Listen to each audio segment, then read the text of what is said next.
Yeah!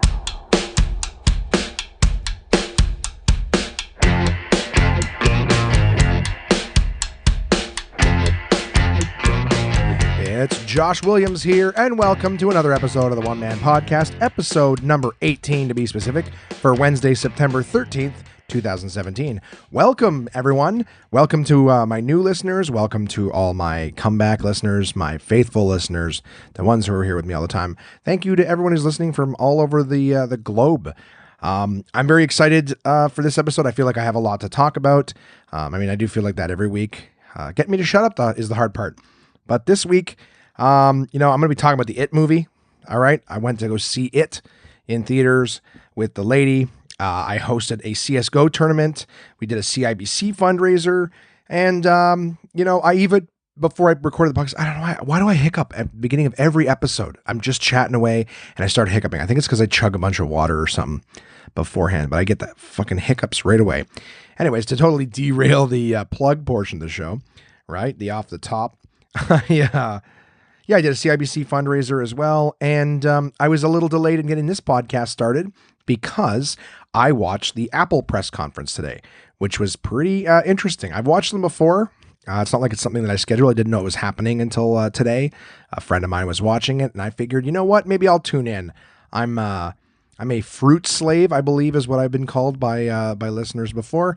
So I have all Apple stuff. Okay, because I'm not poor. All right. I like my shit to work. Anyways, I'm just trying to stoke the fire. Everyone's very upset. Well, not everyone. A lot of people don't like Apple. And I think it's because they have time on their hands. They go, I want to customize it. I want to make it myself. I want to tell it to do this and that.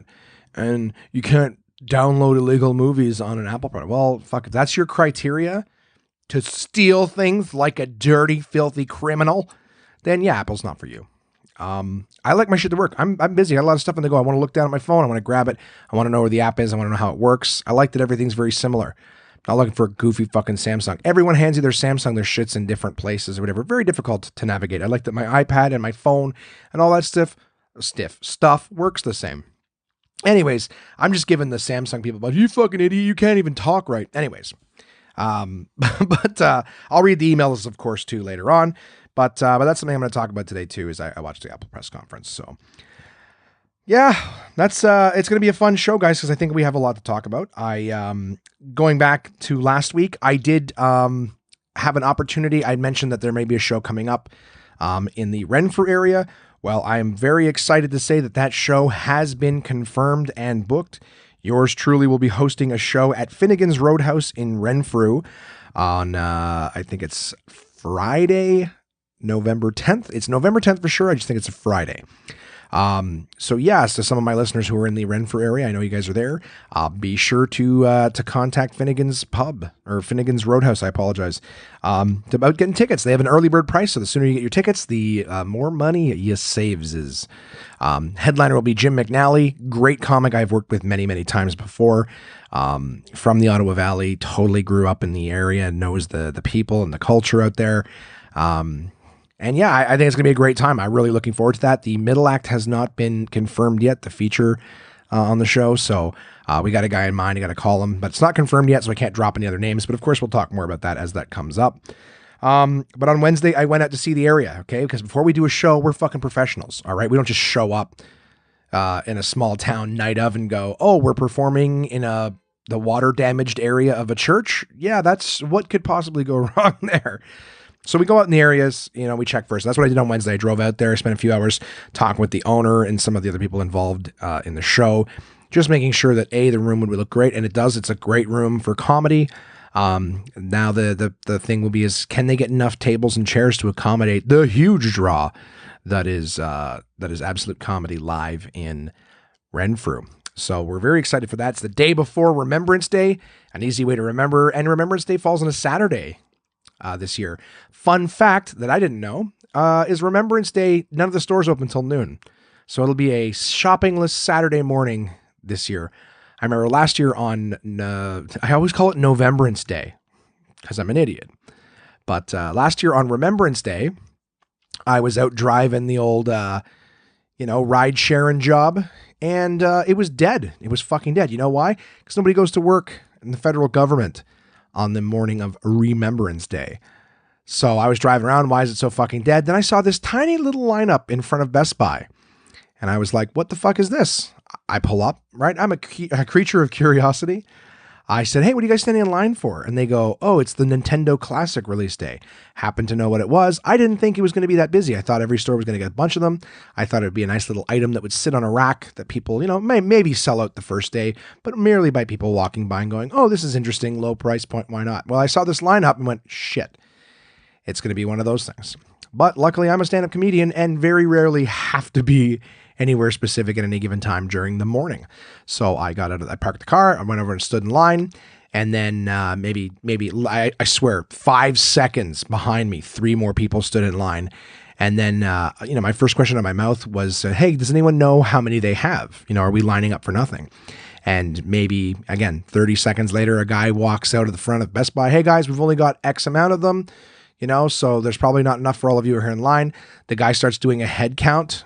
And I think they had 12 of them or something like that, or 20.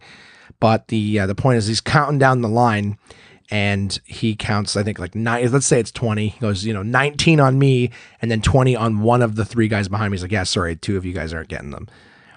It just made me think, if I gotten in the line 3 seconds later, 5 seconds later, I would have been behind these 3 guys. I wouldn't have got one. But the kiddo, Brody, wanted one for Christmas last year. So I stood in line, but they're like, yeah, but it's Remembrance Day, everybody. So, we're not open for another 3 hours. We appreciate you guys lining up. Everyone was trying to be there for 9. They don't open until noon. So I stood there for 3 hours, and there was even people who kept coming by, way later trying to go, hey, can we have your spot? I'll buy your spot. Someone offered me $150 to buy my spot in line. Not, to buy it from me once they got it. Just $150 to take a walk. But I love my kids, God damn it. And I said no, as did everyone else there. We got it for him. He loved it for all of 24 hours. And now it's a paperweight. But that was Remembrance Day last year. This year it will be me sleeping in and enjoying a job well done the night before in Renfrew is my prediction. So looking forward to that show. That's what I did on Wednesday. Thursday, oh boy, I had me a day. I don't remember a lot of what I did, but I remember I went out and I ran some errands during the day. I had what I'm calling my old man day, which is the working title for it. It's not a hashtag or anything yet, but I had an old man day. I went out and I dropped off some pairs of pants to be hemmed. That's right. I went to a tailor, dropped off my slacks, my pants to get hemmed. And then, and that was at Carlingwood, which is a bungalow mall, notorious old people mall, but that's where I went to drop my pants off. Then I drove across the city to Billings Bridge, another old people mall, where I got my shoes repaired. Something, again, I'd never done before in my life, never thought I ever would. Those money worth and best places that you always walk by and go, who the fuck ever goes to these things? I went there, me and Herbert, right? Me and other old people. I didn't actually go with a guy named Herbert, but those are the people. Me, and then the guy with his pants pulled up to his nipples, shuffling along, looks like he's in agony.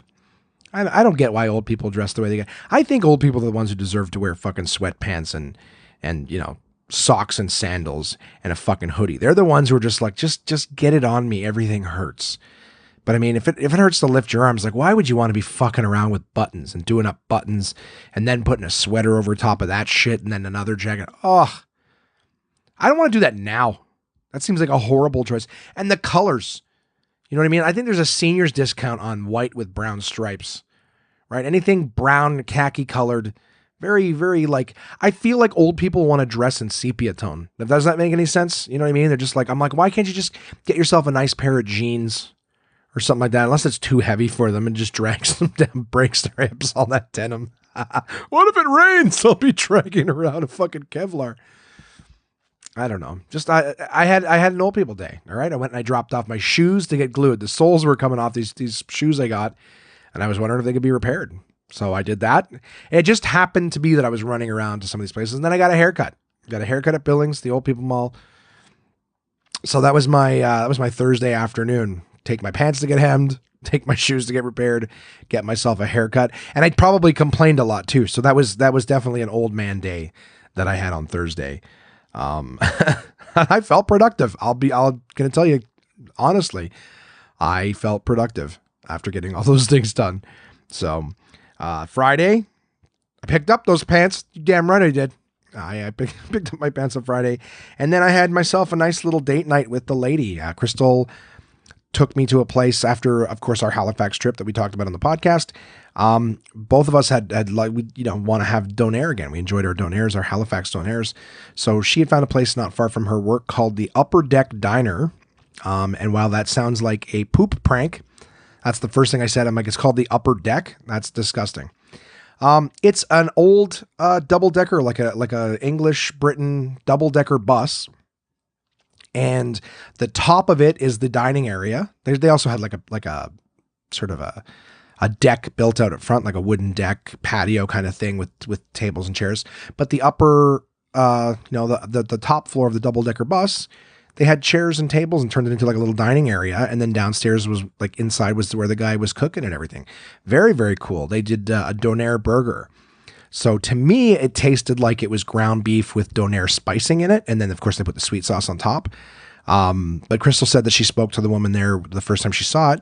And they said that it's actually like they do it like with lamb or whatever it is, whatever donair meat is, the mystery meat.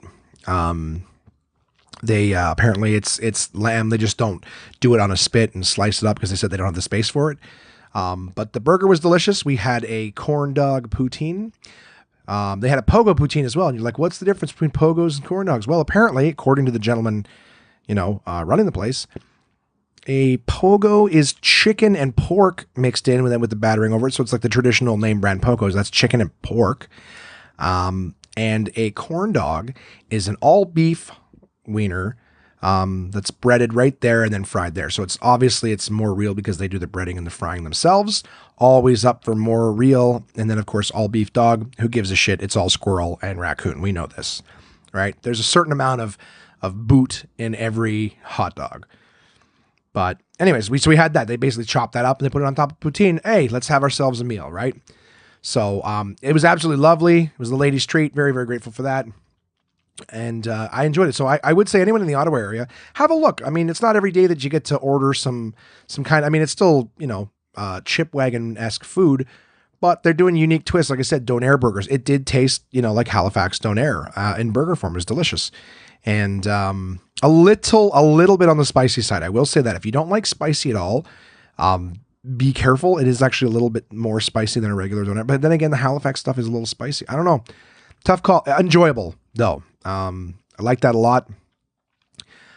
It's a great little thing to check out. Like I said, the bus with the dining area upstairs. I got a picture and a video on Instagram and I believe Facebook or whatever. So again, another opportunity to remind you guys that if you follow any of our social medias, Facebook, Instagram, Twitter, you will see the pictures of these things. I usually take a picture while I'm doing it to go, hey, check this out. So it's interesting enough to look, or you can just Google it and take a look at this place online. But I do recommend it. It's something unique. You're not all every day get to eat, in a double-decker bus diner. So check that out. Part 2 of our date night was I got us tickets to go see It. I was a Stephen King fan as a kid. I've mentioned that in previous podcasts when I was bitching about the fucking gunslinger, how shitty that Dark Tower movie was. I got tickets for It because I have been bombarded on the internet with ads for It, the week leading up to it. It's going to sound so fucking punny just saying It all the time because of the fact that that's the title. But there was ads all over the internet, go see it, and all these IMDb. I use IMDb all the time, the Internet Movie Database. For anyone who doesn't know, IMDb is a great place to go if you're like, hey, I recognize that actor. What's he from? Well, you can type in the name of the movie you're watching and then scroll through the list of actors and see the face of the guy. You're like, yeah, that guy. Click on him. Then it'll take you to all the movies he's been in. It's a great little way to spiderweb and find out, hey, where do I know that guy from? What else has he been in? Well, IMDb has these features at the top now where if you first go to their page, it shows all these different, it'll show you new movie trailers and little interviews. Well, the whole, first 15 things were all interviews with It and things to know and trailers and little featurettes with the director. So I was just soaking up all this fun, exciting hype for It.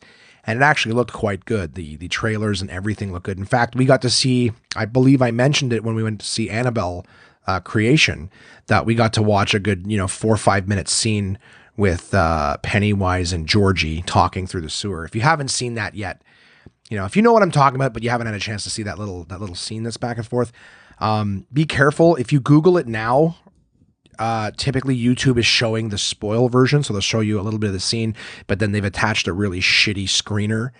Like one of those downloadable ones where the screen's fucking half tilted and the sound is garbage.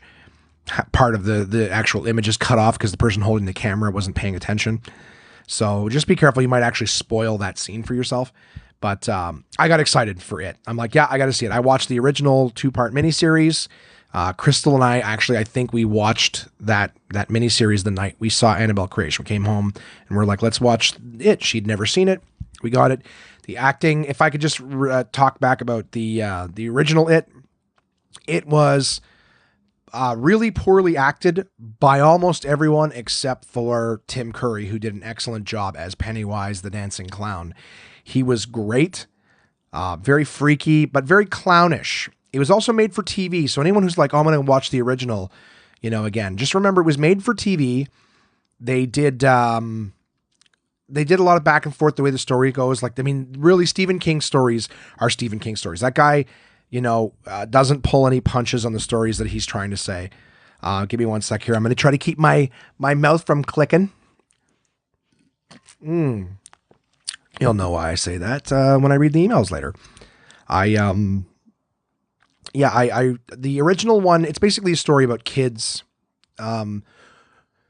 who start getting terrorized by this seemingly clown figure that you later learn is something a lot more demonic and malicious than a clown. It's not really a clown. That's just the form it likes to take. It's not really a spoiler. That's an old story that's been around for a long time. Stephen King wrote this story, in the 80s. And he might have even written it in the late 70s, but he wrote this story a long time ago, Freddy Krueger, it knows what scares you. It was one of the first things that was like, hey, it knows what scares you and it uses your fear against you. Some critics were reviewing this movie as, hey, this idea has been done. Well, fuck yeah, dude, it was done, 30, 40 years ago by Stephen King. Of course, yeah, you're referencing things that were like it. Yeah, this stuff all came after that. But the movie's great. I can't say enough good things about the new one. The kids are outstanding actors in it. Everyone does a great job. Bill Skarsgård just absolutely kills it as Pennywise. Now, this movie has a hard R rating, so they can do a lot of things in this that they couldn't do in the TV movie, miniseries. The miniseries was a 2-parter. And it bounced back and forth, they had it on one week and then the next week they played the other half, or it was either one night and then the next night. I don't remember exactly how it ran, but the idea is you got one piece of it.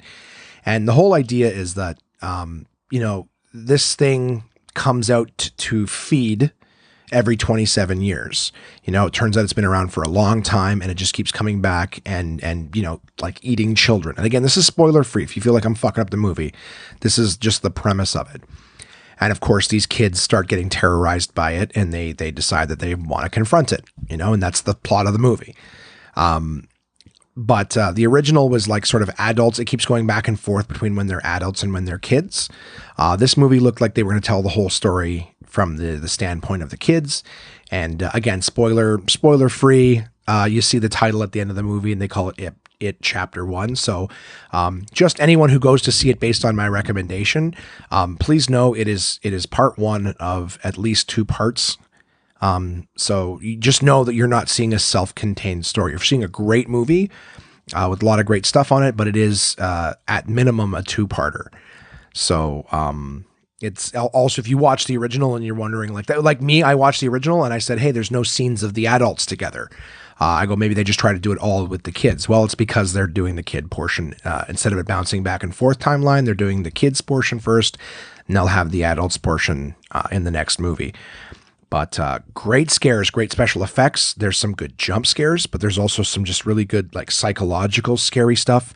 Again, talking about Stephen King, he was one of the first authors that would kill a kid in a story, if that makes any sense. Nobody likes to upset people and, think of the children. Well, Stephen King wrote a lot from his own fears and his own fears of his own children. And in this particular story, he is not afraid to kill children. So just know that there might be some scenes if you're a sensitive adult. I know all my friends now have kids, and some of my listeners might be very, very sensitive to children's stuff. Well, just know if you like horror movies, this movie does an outstanding job of being scary, telling a good story, being acted well, everything like that. I mean, again, I don't want to suck this movie's dick way too much, but it was definitely freaky, creepy. Did its job, was really engaging. It's long too. It's a long movie, so you're really getting your entertainment dollars worth out of this one. So I can't say enough good things about it. I loved it. The lady loved it as well. So we're both very excited for the second one when that comes out. And on Saturday, I hung out with Brody. He came with me over to my place.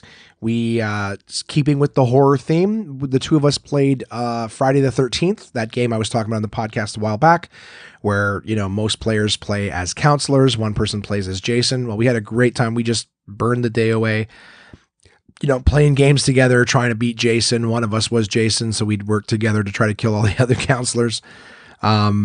Just a great game. We learned how to play the game a little bit better from my first summary of it. So I've got some other friends that are playing as well, but they play on different platforms. So again, just sort of had a bit of a horror weekend, it would seem. And then we watched Borat.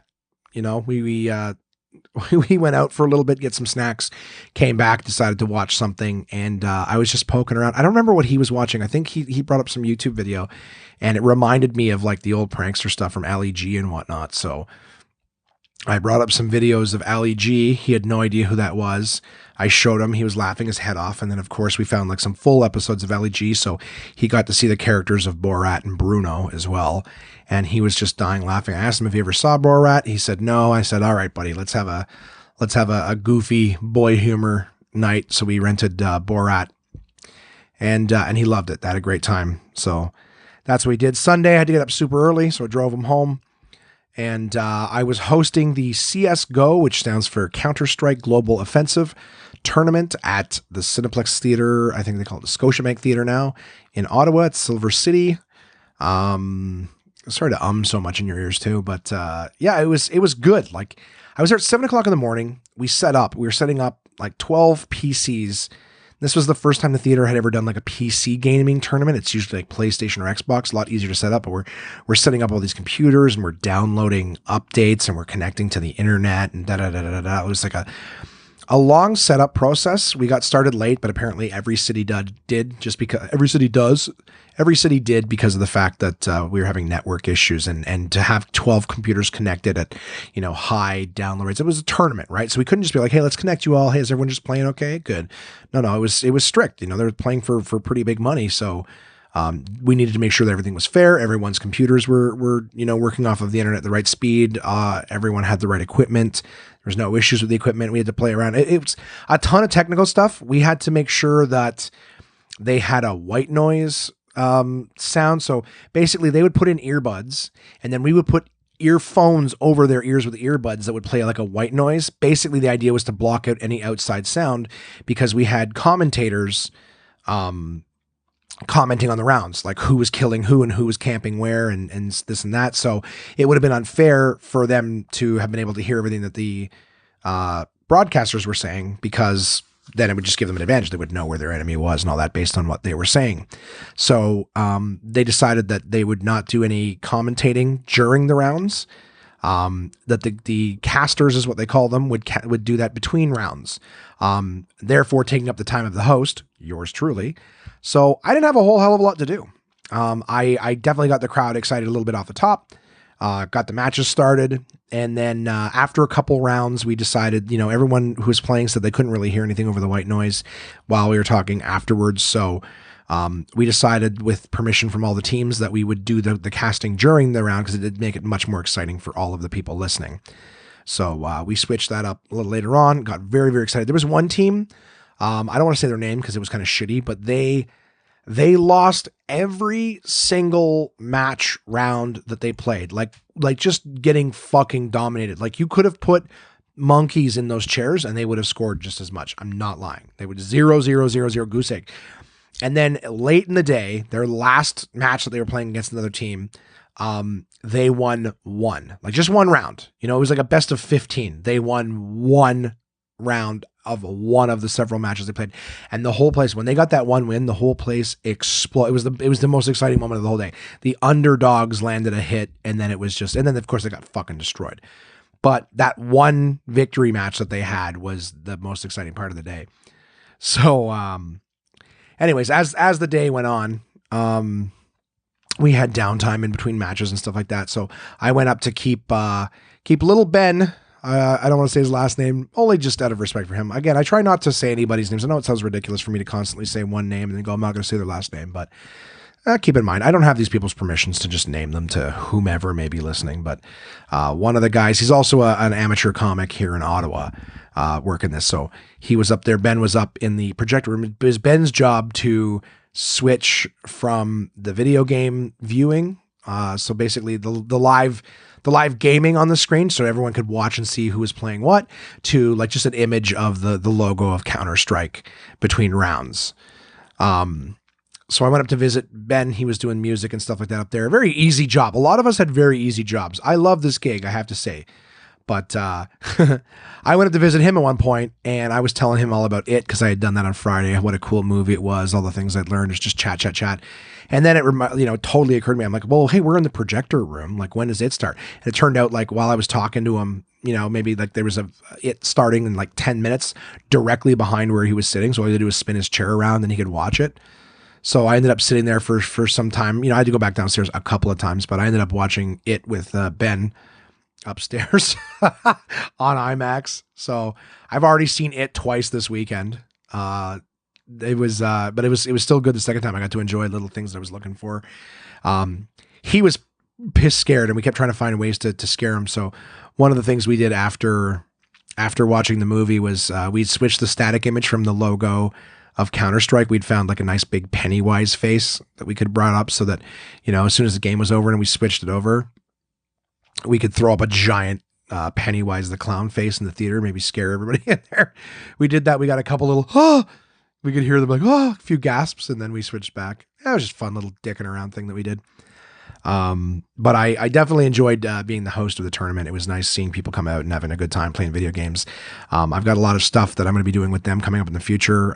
In this very small period of time working with them, I've only done 2 events with them so far, but in this small amount of time, I've really enjoyed working for the company. They enjoy having me as well. So, very excited to have more gigs on the calendar with them, and some fun stuff that I can tell you guys about, because if you're in the Ottawa area, and not just the Ottawa area, it's a company that's all over Canada, so that they're doing different events all throughout different cities. So please, any of you, let me know if you're interested in the stuff that these guys have, and I will reach out to them and get information as to what city or what mall or what theater that they're at near you, so you can go and enjoy, because they're in all major cities in Canada. So there's something, even if you're not near Ottawa where I operate out of, I'm sure there's something close to you. But they've got like Lego Dimensions tournaments. I know that later this month, I will be working with them to do PlayStation virtual reality demos in some malls. So I'm very excited about working with them and the things that we have coming up.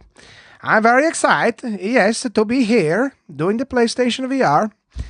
It's not exactly, it sounds more Eastern European, but my name is Borat. I want to work in the PlayStation. So that was Sunday. And then Monday night, guys, I had a fundraiser for CIBC. I mean, it wasn't my fundraiser, it was someone else's fundraiser, but I got to perform at Absolute Comedy, Open Mic Monday show for CIBC fundraiser. They sold the place out, 180 some tickets for the Run for the Cure for CIBC. So very excited about that. Again, my good buddy Jim McNally, who will be joining me in Renfrew, he was there, and just blew the roof off the place at the end. I just had a little spot. This is a great group of bankers. I really appreciate the fact that they ask for me to be on the show every year. They've seen me before. They've enjoyed me. Last night I decided to go at bankers a little bit. I was just doing a little spot on the show, just to say that they saw me. But I talked about bankers and how, why do they have a business banking wicket that they seem to, it doesn't seem to fucking matter whether or not you're doing business banking or not, they're just like, yeah, we'll just take whoever's next, fucking keep it going. I also said, how come there's 8 or 9 wickets at every fucking bank in every fucking branch in North America, but there's only ever 3 tellers maximum. Like, I've never seen 9 tellers all active. And I'm not saying it's never been necessary. You've all been in the bank with me. You've all been in the bank too and seen like a giant fucking lineup and 3 people. And I'm saying, like, you'll even see like 5 or 6 people behind that sitting at desks and stuff doing other shit. Doesn't even look like they're doing anything. They're just shuffling papers, or sometimes they'll even be talking to each other. The thing that gets me the most too is when they look up and they see you in line, this giant line, they just sort of put their eyes back down like, oh, fuck, I'm glad I'm not dealing with that. It's like, motherfucker, you're not doing anything. Get up. You remember what it was like to be in the trenches. Grab yourself a fucking wicket, put through a couple customers, do that. And I was saying that, that business banking seems to have no theme to it. When are they going to make a seniors line? That's the one that I want. Have a nice person at the front who's all sunshine, reminds them of their granddaughter or whatever. They just stand in line, decorate it with fucking Wizard of Oz shit and Matlock.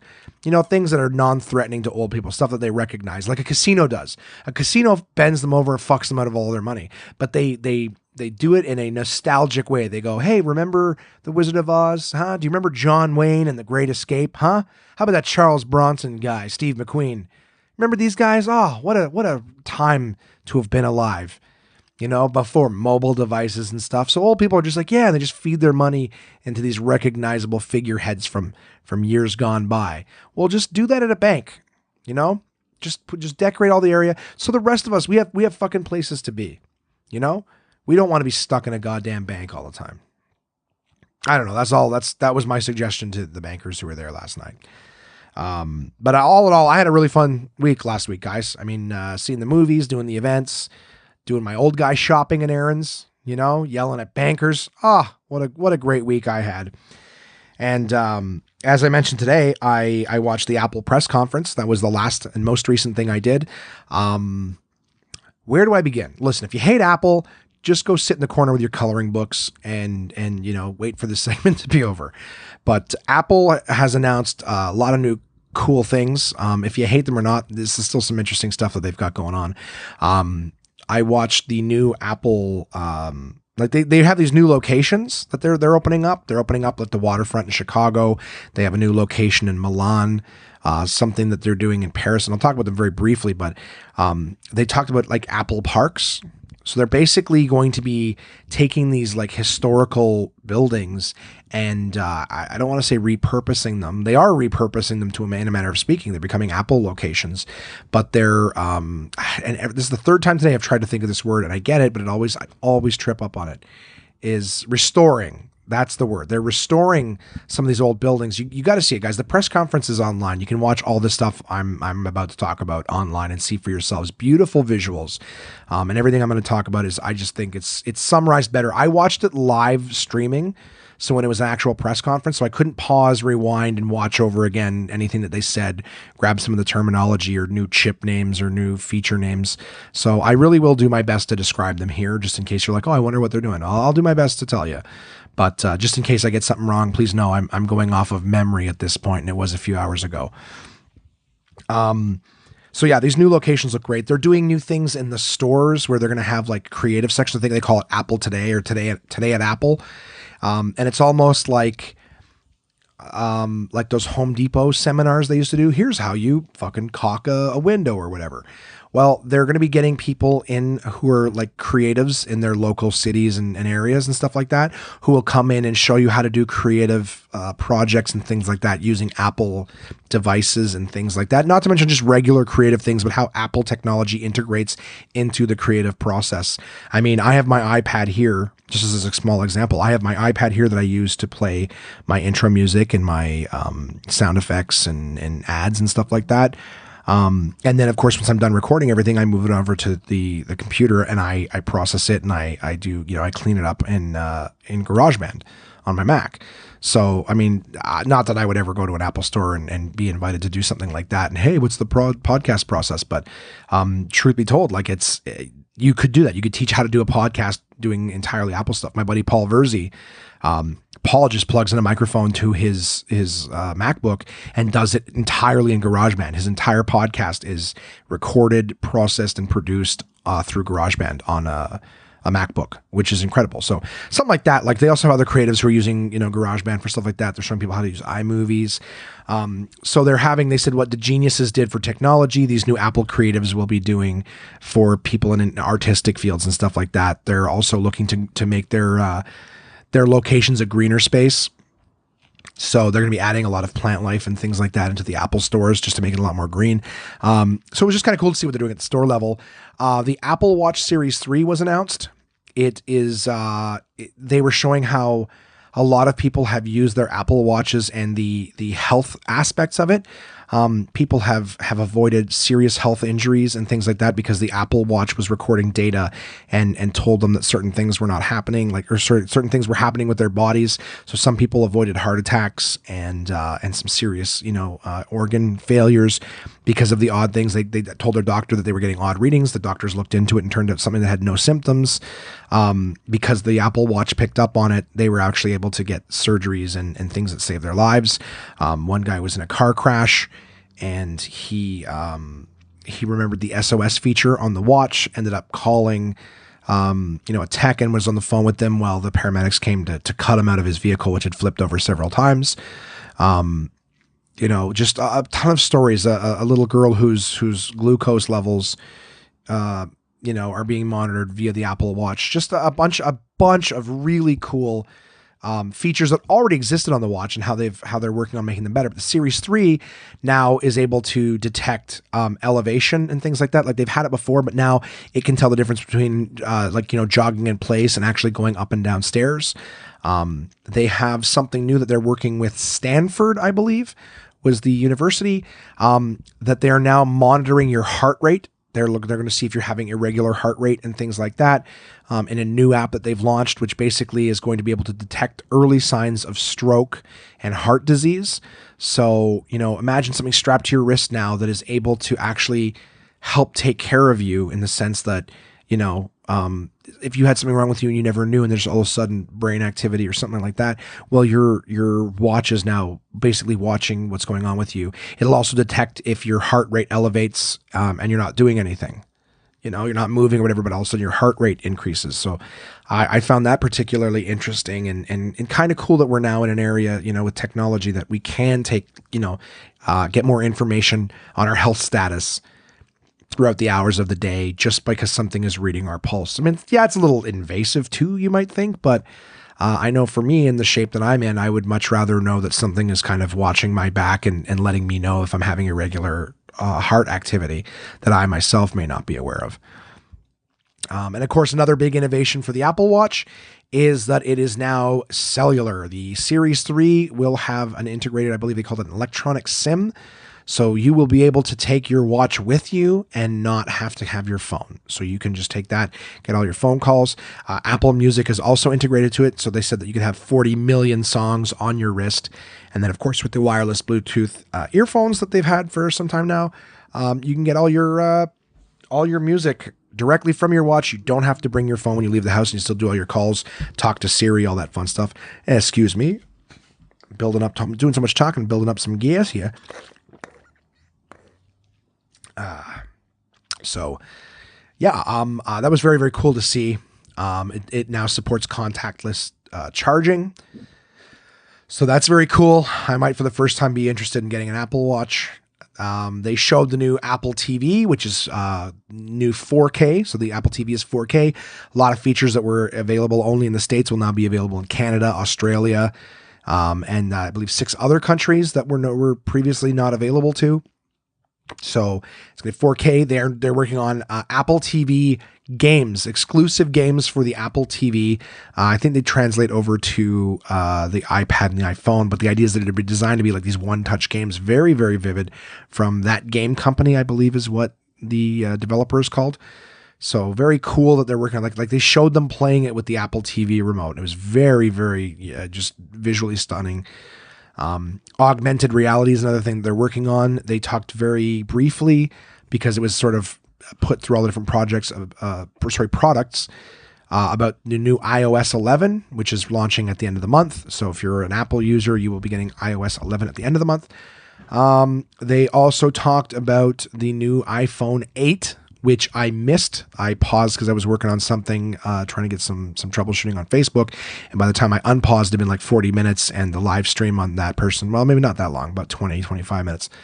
But the live streaming portion of that wasn't working, so I refreshed, and I happened to come in right at the very beginning of the segment regarding the iPhone 10 or the iPhone X, however you choose to say it. That phone's something else, guys. I got to tell you, I will try to summarize as quickly as possible. It is now screen all over the front. There is no home button on that phone anymore. You swipe up.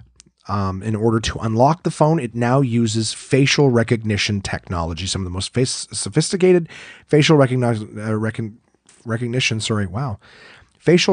technology available on the market. You hold the phone in front of you. It does. It casts infrared, another light, and a pixel point, I think they called it. I'm actually pretty confident right now that I'm wrong on that, but the dot camera, I think is what they called it. Dots. So it puts dots all over your face, and it recognizes your face. They even tested it against images of yourself. So you can print a picture of your face. It will not do it because it doesn't get the depth of field that your nose and eyes would create. They even had mask companies make masks of your face. The ones that they showed the video were actually pretty lifelike, and it's will not unlock for those things. But it does grow with you. So if you grow a beard, put on glasses, wear a hat, it still recognizes your face and will unlock for you.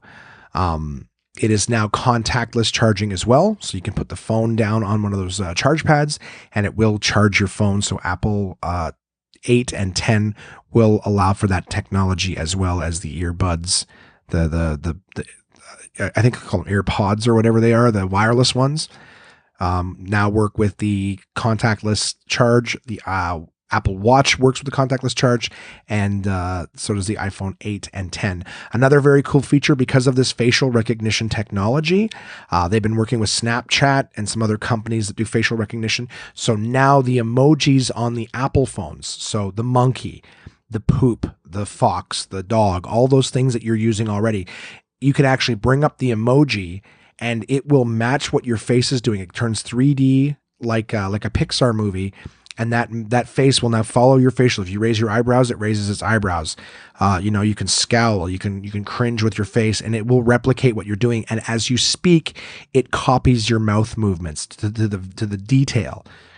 So instead of just sending someone a poop, you can actually send them a video where you are talking, and you're basically making the poop talk. It was crazy. I love sending emojis and doing goofy little video stuff like that. I'm very excited for that. It's now got a studio feature where you can adjust the lighting to like studio quality after you've taken a picture. So you can take a selfie and then change all the details right in the phone itself. I believe, there's tons of features. Look, that's what I'm hanging on to right now. But like I said, the screen is right to the edge of the phone now. There's no home button anymore. You swipe. It does facial recognition. Augmented reality is one that they're working on, so that looking at your phone, you can actually see. It's kind of like that Pokemon Go thing where you see it's standing in the same room, but it's two-dimensional. This is like, you watch the video and it shows people playing basketball and then they hold up their phone and in the same court is a Tyrannosaurus Rex chasing the people in the court. So this augmented reality, this is what, Mark was talking about, I believe, in the last episode when he said that, he's excited to hear about the VR, but he thinks that augmented reality is the next big thing. Well, the Apple phones, the iPhones are now doing that. So with the new update, augmented reality is something that they're focusing on, and they've got applications already in place that will do that. Games where you just point it at your tabletop and walking around your tabletop will show you the angle of the game that you're playing, everything. Guys, I really encourage you to just YouTube Apple's September 12th press conference, and no doubt you will see all the things that I'm talking about and more. It was very cool, about 2 hours long, but really, really cool to see the state of innovation for Apple. They ended by mentioning, right before they talked about the iPhone 10, they mentioned that 10 years ago, they released the first iPhone, and it changed the game for smartphones. And the truth of the matter is, anyone who likes Samsung and stuff better now, I do get that there's differences, and I understand it's a matter of preference. But undeniably, Apple changed the smartphone game. We had Blackberries where you could send emails, you could sort of surf the web in a very poor mobile web version, but you could. Then the iPhone came out, innovating the technology, getting people, again, touch screens, when the only thing that you had before that with a touch screen was a Palm Pilot you used a stylus for, which is still limited to how it would work the screen. And, the BlackBerry Storm, which was a fucking abortion for touchscreen. Then they come out with the phone that not only is, hey, here's something that it's entirely touchscreen on the front, but now it's a platform for other companies to actually come out and design shit for. You can just design an application and download it via the store. They changed the game, the way smartphones work. And yes, there's been a lot of copycats since who might have been able to do something a little, tweak one aspect a little here, a little there. Also, just another feature of the iPhone X is it's got an OLED screen, and I think it's the X11 Bionic chip in it. So, anyways, my point being is that Apple has been a game changer for a long time, and it would look like after this press conference, they are looking to make their 10-year mark another giant leap forward with some of the things they're doing. The facial recognition and augmented reality being two very, very large leaps forward in handheld technology. So I know I've talked a lot of techie shit right now. I'm not so much a tech guy and understanding the very intricate parts of it, but just to see these features as a layman was very, very exciting, very, very cool to see, and a lot of innovation. So I would have had a lot less to talk about, guys, if I hadn't watched that fucking press conference first. One thing I want to ask you guys, okay, I'm always asking you guys to write in or participate with me. One of the things I would like to ask you guys is if there's any other horror movie junkies like myself and the lady out there, I'd love some recommendations. I mean, I've watched Stranger Things, I don't necessarily know that that's horror. It's definitely a suspense thriller kind of thing. Like we've seen the Conjuring movies, the Annabelle ones, the Insidious. I'm wondering if there was any movies that you guys have seen maybe on Netflix or something of the like, some titles that you would recommend, because like I've said before, I think you got to watch like 10 shitty horror movies for every one good one you get. And that's why I want to say too, guys, that It was definitely one of the good ones. That's one that really inspires the movie theaters, or not movie theaters, the movie production companies to start giving budgets back to horror movies. Again, New Line Cinema did It. They're also responsible for the Conjuring movies. All right. So New Line is one of the production companies behind that. So those are two current series that are really, making good quality horror movies with decent stories and showing that, there's a market for it. And if you put enough investment into the horror movies to make a good horror movie, the people will come and watch it. So I wanted to ask if any of you guys have any good, scary, suspenseful horror movies that you'd recommend. I'd love those recommendations. Of course, contact@onemanpodcast.com. I also wanted to ask too, because I see a lot of ads for this on the internet here and there, is a streaming service called Shudder. I'm wondering if any of you guys actually subscribe to Shudder and if it's worthwhile. If so, let me know, because again, it's basically designed for horror movie fans, but I'm wondering if it's worth the hype. So please let me know. Contact@onemanpodcast.com if any of you are using Shudder, or if any of you have any horror movies that you've seen as of late that you would like to recommend. In terms of what I'm working on, I always like to tell you guys sort of what's up with me in terms of long-term stuff. I'm working on holiday segments. I want to go to big box retailers during the holidays and do some interviews with people, see what they're buying, what they're shopping. I love the holidays. I'm a big kid for that stuff. And more or less just to see what's new and out there. As you could tell just from me talking about the Apple press conference today, I really dig that stuff.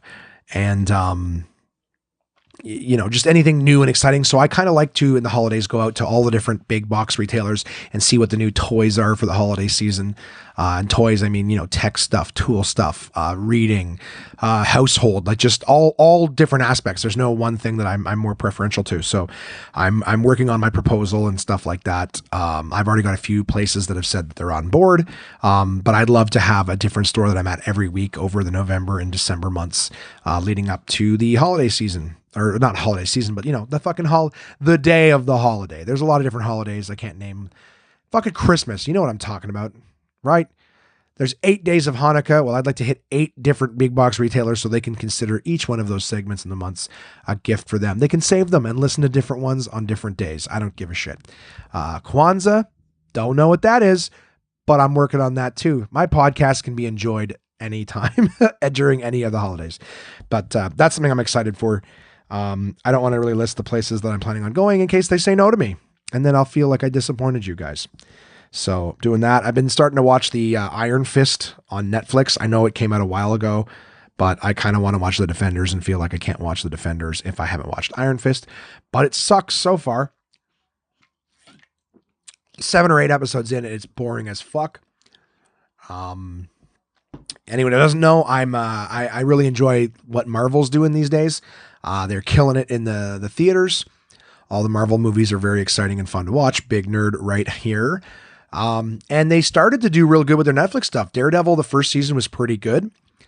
They, by the end of the first season, they stuck him in his costume, which looked a little stupid, but you're like, what are you going to do? What is this costume? He kind of looks like they made Captain America, put horns on it and painted him red. That's what he kind of looks like. But, and then the second one came out, Jessica Jones, even better than Daredevil, in my opinion. I'm like, great. Marvel's now killing it on Netflix and streaming services, right? They did a bit of a sidestep with Agents of S.H.I.E.L.D. You're like, what the fuck is this? But it's really about more agents. We don't know a whole lot about each individual agent of S.H.I.E.L.D. We can get past this. They put out the second season of Daredevil, which introduced the Punisher, and you're like, yeah, Netflix still killing it Marvel-wise. Then Luke Cage came out. That was stupid. I tried to love it, but it just seemed so stupid. Spoiler alert, some guy's buzzing around in some weird fucking Power Rangers, Beetleborgs, fucking jetpacks. It was the stupidest ending to a series that I ever saw. And then, Iron Fist came out. I'm like, well, maybe Iron Fist will be really cool. Iron Fist is fucking stupid. I was going to say it's stupider than that. Stupider's not a word. It was more stupid than, what's his face? Luke Cage. So I'm trying to get through. Iron Fist isn't even done, but everyone was like, it's stupid. So I haven't really heard anything about The Defenders, whether or not people are enjoying it or not. But because I'm really not hearing a lot about it, it's basically the Avengers of all of these things. They put Jessica Jones, Daredevil, Luke Cage, and Iron Fist together. And now they've got like a Netflix Avengers. So no idea what's going on with that. Haven't heard the reviews. Probably not going to be good. It's a shame that it came on so strong with Daredevil and, Jessica Jones, just for Luke Cage and Iron Fist to kind of like piss on everything. Whatever. The point is, I'm going to watch it. That's what I'm watching right now. And I have ordered the Dark Tower series from Amazon. After seeing the movie, I've decided I want to finish the series of books to see if there's, I hope that the books don't just fizzle out, because that movie was awful. But part of me just seeing something in the movie and then a YouTube video that says they tried to connect something together, I was like, oh, fuck. I really hope that what we saw is not what ends up going on in the last 3 books. But since I don't have books 1 through 4 anymore, I can't just read 5, 6, and 7. I need to sort of get a refresher of what the fuck's going on in there. So that's what I'm doing. I'm going to read the entire Dark Tower series again. I'm looking forward to that. I finished my George Carlin book finally. I had mentioned that a few weeks back. And now it's time to start reading something else again. I got so many different books for so many different things. I don't know where to start. So I just figured, you know what? I'm going to bang out the Dark Tower series. Get myself back into Stephen King. Hey, maybe I'll even read it afterwards just to see how that thing holds up to the movie. I never read the actual book. So looking forward to doing that. And I think that's it for sort of catching you up onto where I'm at right now. You guys know what's going on with me. As always, tell me what's going on with you. I want to fucking hear it, right? Maybe it's time now to talk about the sponsors, right? Who's my sponsor? Who do we always start with, guys? You know who I talk about. My partners at portablepress.com, right? Uncle John's Bathroom Readers, the Bathroom Reader Institute. I picked an article this week from a book about Uncle John's unsinkable bathroom reader, right? And I picked that title because of the idea that if it can't sink, then that probably means that it floats, right? And what else floats? Everything in the movie It all floats down here. So that's what I'm reading from, Uncle John's Unsinkable Bathroom Reader. And the article that I've picked today is called Pronunciation. All right, guys. So what are the correct pronunciations for the words below?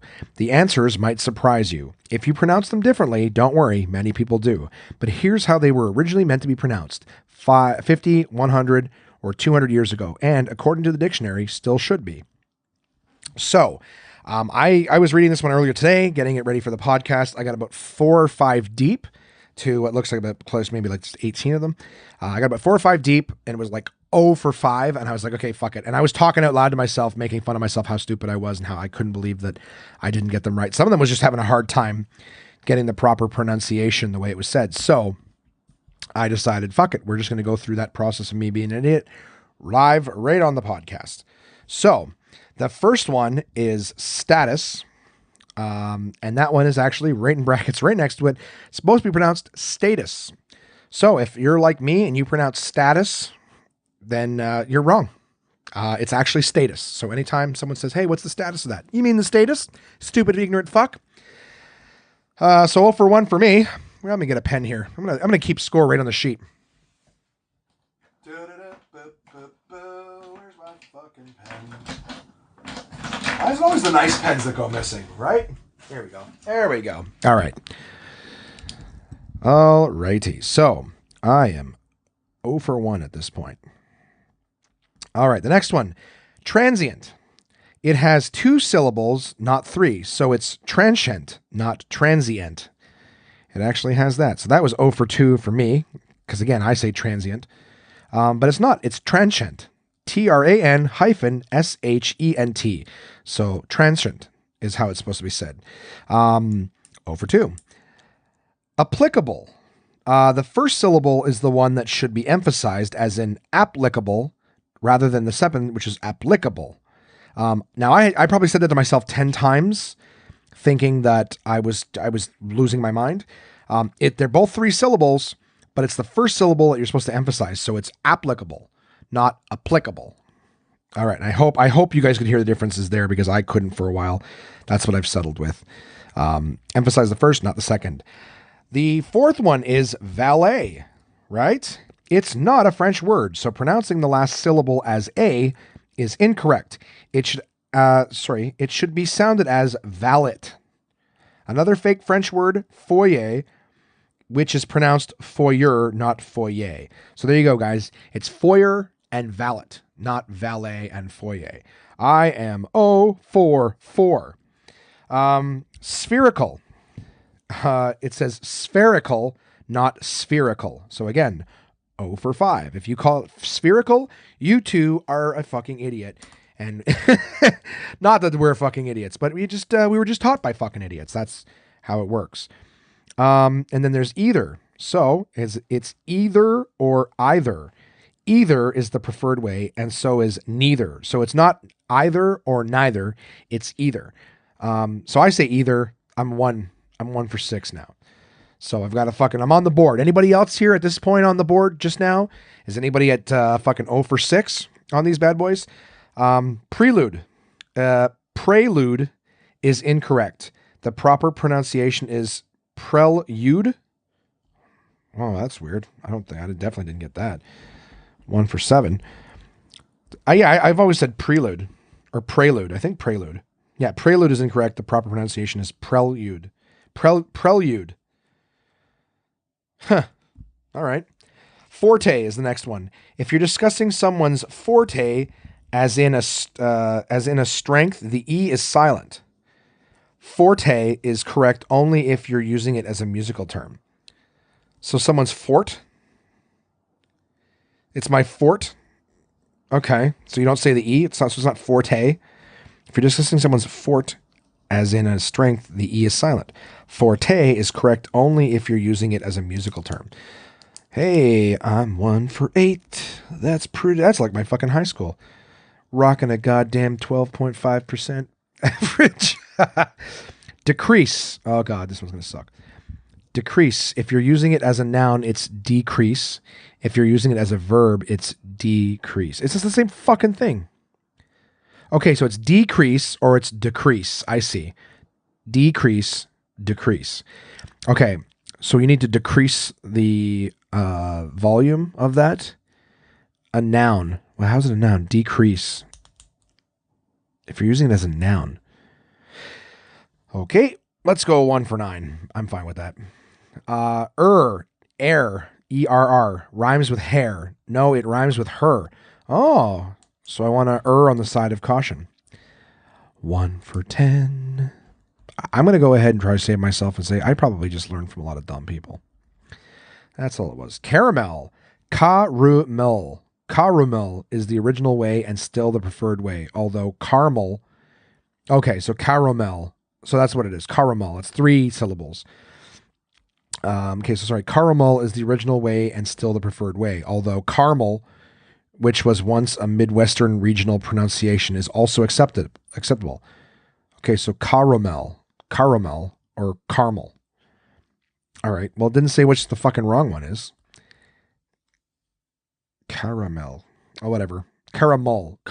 So it's mole, not mel. M-U-L-L is how they have it spelled. That's, I think, a 2 for 11 on that one.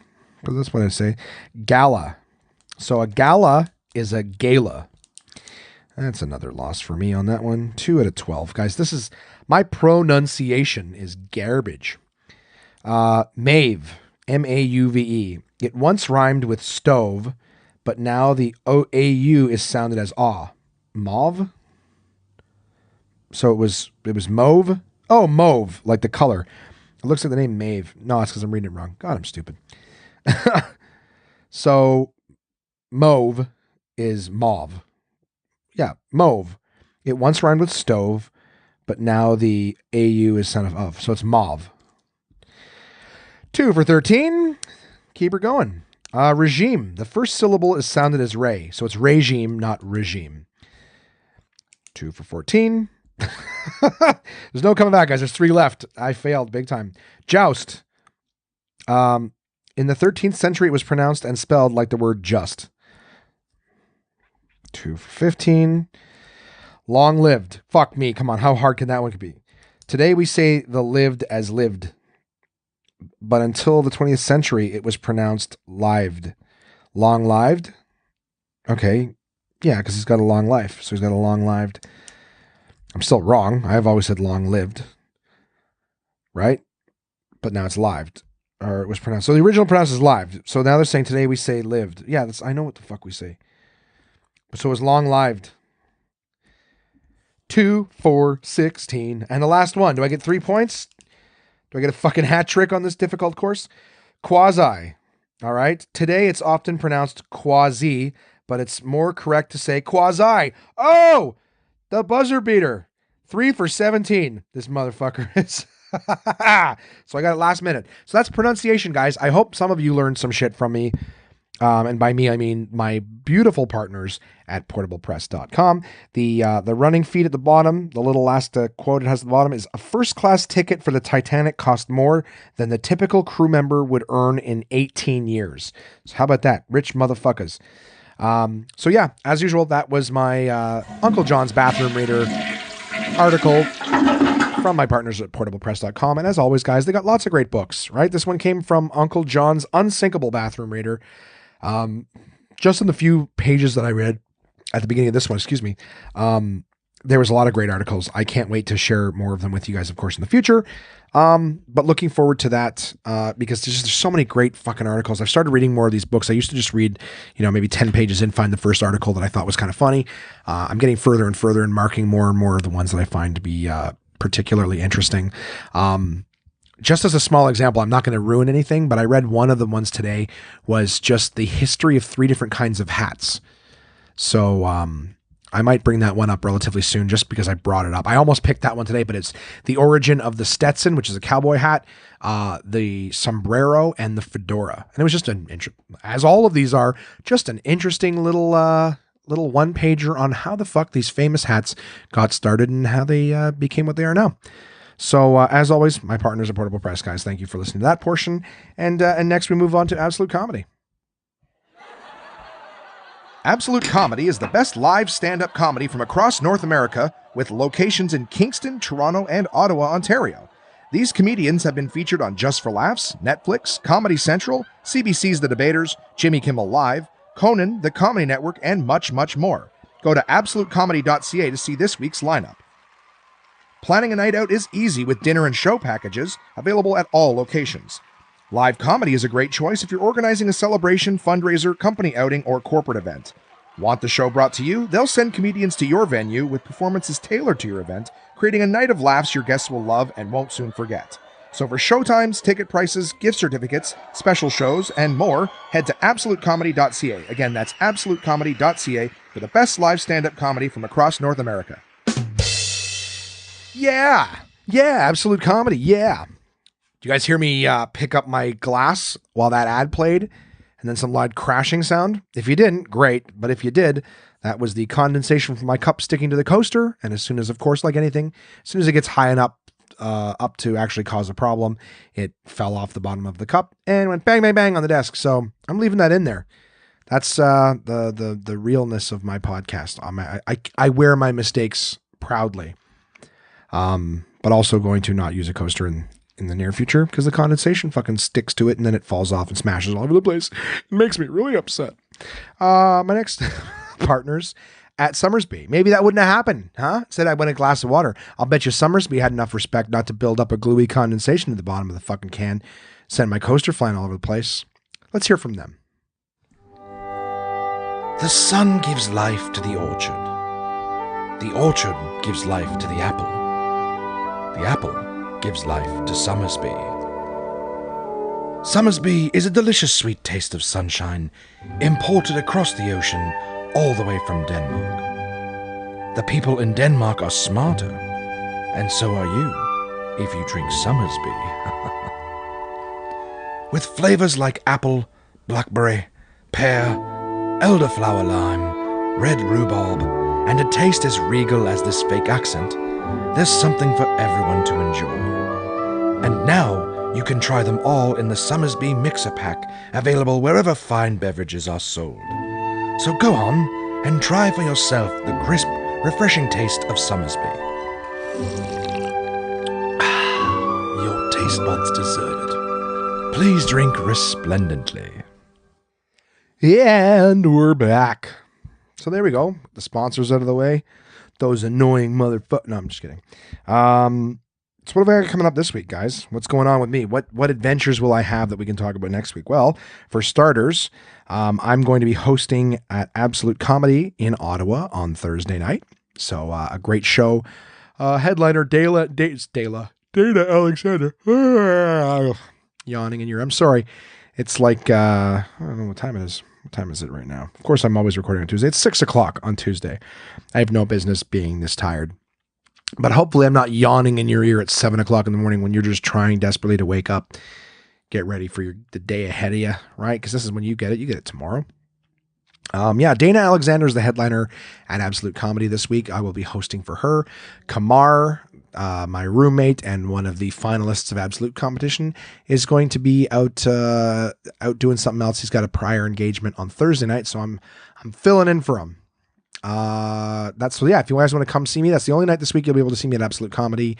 That's Thursday night. Tickets at 8:30, absolutecomedy.ca to book your tickets online, or 613-233-8000 to reserve. There's a free little plug for them. So I'd love to see you guys there. On this weekend, Crystal and I are house sitting / dog sitting for some friends of hers. They just bought a house out in the country. So that's what we're doing this weekend. We're going to spend a little private time, which is another reason I'm looking for some... Jesus Christ. Sorry, guys. Another reason I'm looking for some recommendations, maybe for some scary movies or anything like that. We're going to be Netflix and chilling. I still say that under my original understanding of that, which means just, I thought to watch Netflix and fucking relax. Apparently means Netflix and fuck. Chill is an odd word choice for that, because there's so many different ways to say fuck. Chill was never one of the ones that I'd ever heard used. So as usual, I say the wrong thing and I don't know what it means, right? We just went through fucking 17 words that I didn't even know how to say properly. So we're going to do that this weekend. On Saturday night, we're going to step out. We're going to hope that the dogs don't kill themselves for like 2 hours, because I am hosting at the Clock Tower in Westboro, the Clock Tower Brew Pub in Westboro. Struggling with the words, guys. I think I'm broken. Cerebrally, I'm broken. But the Clock Tower Brew Pub in Westboro is where I will be on Saturday night. There is an Absolute Comedy show there. So again, myself hosting, the lovely Dana Alexander will be headlining that show. So if you guys can't make it out on Thursday, but you can make it out on Friday, come on out. See me Saturday. Ha! You know what? It gets to a point where you make so many mental and mistakes, verbal diarrhea bullshit. You gotta own it. I'm so sorry. I don't know what's going on with me right now. I'm yawning. I'm falling apart with what I'm trying to say. Thursday at Absolute Comedy on Preston Street in Ottawa. Saturday night at the Clock Tower Brew Pub in Westboro. So yeah, I hope you guys can make one of those out. I'm gonna just hang out this week and have some fun. I'd like to start reading my books. Have some new adventures. That's the thing about telling you guys what's coming up is I don't always know what's going to happen beforehand. So I like kind of coming back the next week and go, guys, you'll never guess what happened. I watched it through a tiny window in an IMAX in the dark hallway that was scary as fuck for a second time. It'd be the third time next week. But yeah, so I guess I'm going to get to the emails now. And as a reminder, as always, guys, if you want to send in anything to me at all, questions, comments, recommendations, all the things that we talked about, your pet peeves, your bucket lists, anything like that. I love to hear it. Love to read it here. No holds barred. Contact at onemanpodcast.com. My first email this week comes from my friend Tiffany. Tiffany writes, "Hey man, it's been forever. So sorry I haven't replied and tuned in with getting the kids ready for school and tons of doctor's appointment. Side note, it's a boy. Congratulations to you. Anyways, even though I have a bit of back episodes to catch up on, I will. Say hey to Jimmy and Meeks. Geez, so nice to hear they are doing well. Well, consider your hello projected to them. It's been forever. I gotta say, I was in tears you talking about the Shawville Fair. I hear you, my lord. My in-laws live in Cohill, Ontario. To put it plainly, the first time I met my in-laws, after driving into the boonies and turning down a road, my husband says, oh, they live just down this road. Then we pass a sign that says Hillbilly Haven. Mortified, I stare at Richard. He assures me this does not relate to his folks. I don't visit them very often. Ha ha ha. Let's just say I get it. Love hearing your stories, camping, cottage life, wonderland. I can live vicariously through you. Ha ha ha, so sad. I'm proud of you for being able to poo in a porta potty. Oh, thanks.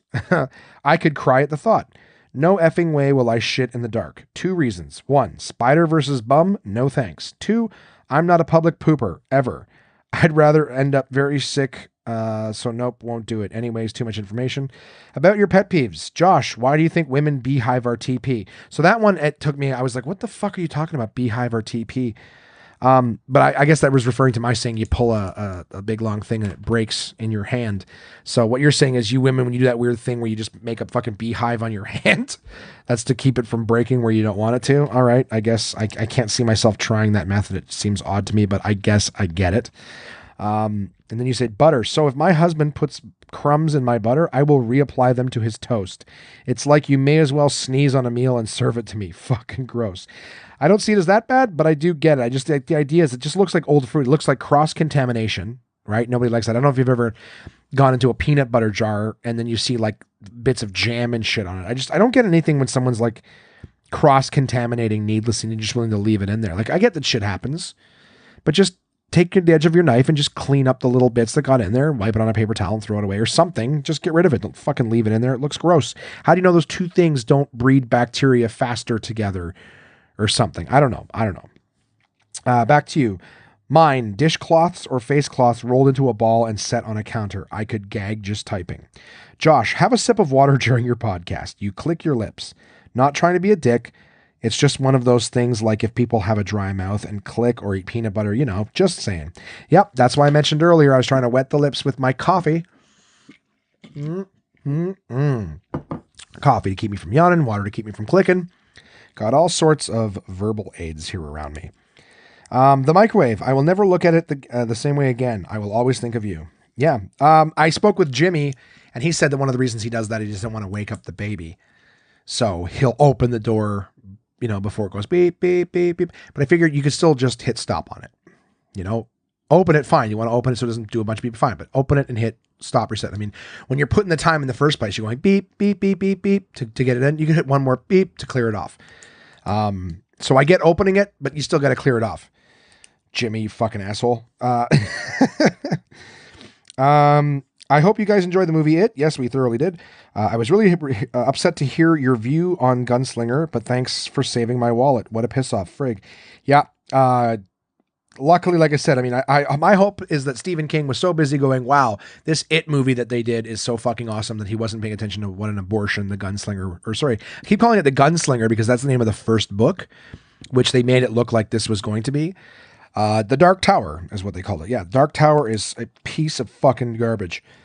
Excuse me. I hear Dinner in the Dark is amazing. A girlfriend of mine went. I'd also love to hear listeners' inputs if they go, as would I. So if anyone checks out these Dinner in the Dark places or have been, I'd love to get your suggestion, or not your suggestions, sorry, but your reactions, your thoughts on them. There is also a place near TO where you can go into some kind of metal chamber for an hour, almost a sensory deprivation. You hear nothing, see nothing, and are floating in water. Sounds amazing. It was on BuzzFeed. Anywho, thanks for another great episode. Keep it up. Yeah, I actually think that is a sensory deprivation tank. The ones where you go in, there's no noise, there's nothing to see, you're floating in water. I believe Mika did one of those. I think he was telling me about that. I could be wrong. If you did, Meeks, and you're listening, I would love it if you would send in an email letting us know what that was like. Because I haven't done it. I've heard that people can trip out in them because, again, you're sort of removing all sensor, you're floating so that you're not feeling touch.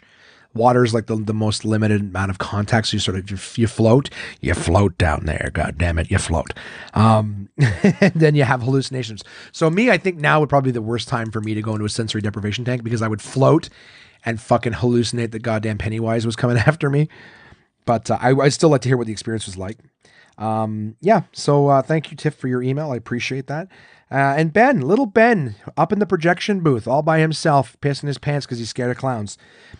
Ben writes in, hello, one man. I know you're just one guy with an opinion, but I'd like to hear your thoughts on Snapchat and other popular youth apps and what they are doing to show support to left-wingers that want to see Trump out of office. Well, Ben, I know that you were trying to be a pain in the ass sending me that email, because how would I possibly answer a question like that? What do I think of Snapchat and other youth apps and how they help support left-wingers in an attempt to get Trump out of office? Very interesting question, to which I would have had absolutely no answer if I had not watched the Apple press conference. So here's my answer to you. It's a Hail Mary at making some kind of sense, but I would have been like, I don't know what the fuck you're talking about. First off, I find Snapchat annoying. I keep trying to learn it. I don't fucking get it. And now Instagram does a lot of the same things that Snapchat does. So Snapchat can suck my dick. But how are these apps working? Well, I will tell you right now that Apple now has facial recognition on their new iPhone 10. And what I would do, how are they helping left-wingers get Trump out of office? Well, I would say now you can take that fucking elephant, which I believe is the animal of the Republican Party, and you can take the elephant face and you can actually make it talk. So you could send Trump a Snapchat from his own party mascot and have him, plead with him to resign and get out of office. That's one way to do it. I'm sure there's other ways. That's the one that comes to mind for me. In terms of other youth apps, I don't fucking know. Maybe something with talking shit, like a game like Clash of Clans or something. Maybe if you talk mad shit and another clan comes over and destroys your empire, maybe that'd teach you a lesson. Maybe that would help Trump learn, maybe don't talk shit to someone that has a bigger army than you. I don't know. Maybe there's something there. But thank you for your email, Ben. I look forward to something even more ridiculous and confusing from you in the future. He was going to write in what he thought of it because I spent the morning convincing him to watch it. And I figured since that was a big theme of the show, it would be lovely to have Ben's opinions and thoughts on the movie. Instead, he sent me a stupid question. But you guys know my policy. I read what you send because I love you, and my place is an open forum for everyone to get an opportunity to speak. So thank you so much for that, Ben. I'm going to twist your nipples next time I see you. Just kidding. He's a ginger. He wouldn't feel anything. Guys, contact the One Man Podcast if you want to send something in to either fuck me up or have me say mean things to you in a public forum. I really appreciate you guys. I do. I love you very much for listening to my podcast. If you're not following us on the social media, know that we are on Facebook, Twitter, Instagram, and YouTube. And I look forward to connecting with you guys on all of those platforms, sharing the pictures as things happen. Until then, guys, have a good, fun week. Enjoy the weather, slightly getting colder every day. I'll talk to you next week.